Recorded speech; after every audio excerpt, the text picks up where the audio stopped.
New violence shatters the shaky truce in Nicaragua that has been in the throes of one of its worst crises in decades. A shooting and a fire in Nicaragua have left 8 people dead hours after President Daniel Ortega and protesters agreed to end 2 months of political unrest that has left 170 people dead.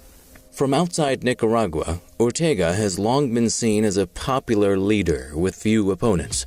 The protests against him have surprised many around the world. The anti-government movement in Nicaragua is unlike previous dissent in the Latin American country.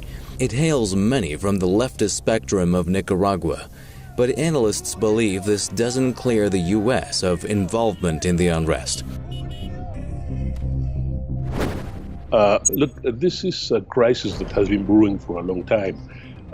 Ever since President Daniel Ortega tried to push his wife, Vice President Rosario Murillo, as a matter of fact, the next president of Nicaragua, there has been problems inside the country and inside the Sandinista party. The decision to create a new, to raise the contributions to Social Security while at the same time reducing the pensions for the retirees in April 14, that really put things to a boil.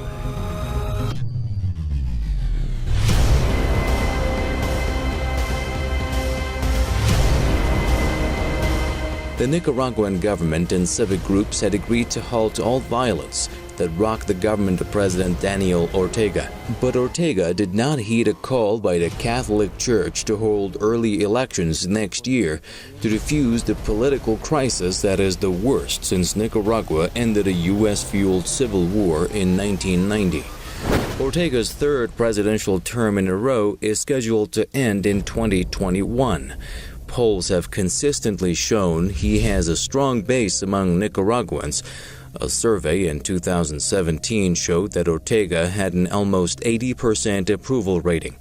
For this reason, some observers say his resignation, as demanded by critics of his government, would not have been a logical move.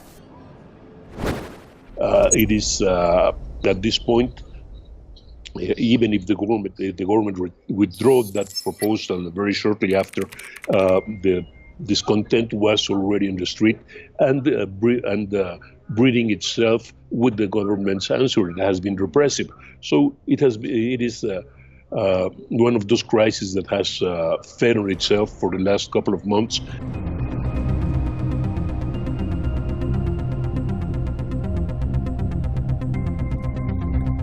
Ortega earlier met with Catholic bishops who handed him a proposal to, quote, democratize Nicaragua. The exact contents of the proposal remain unknown, but some believe one item was related to the opposition demand that Ortega step down before finishing his presidential term in 2021. Ortega's government rejected the demand, saying it amounted to a coup. Look, this is the real power in Nicaragua, a very, very real power in Nicaragua. They are able. They might be able, if they want and they are allowed in a degree, to mediate between both sides. But at the end of the day, it's likely that the Catholic Church will go for the opposition side. At the end of the day, that's my personal take. The Catholic Church has been an ally also of the Sandinista government, but in this case, I believe that they are closer to the opposition than to the government.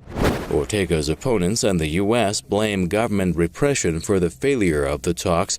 The Nicaraguan political crisis began in mid-April with protests against Social Security reforms that the president later withdrew in order to avoid an escalation in violence.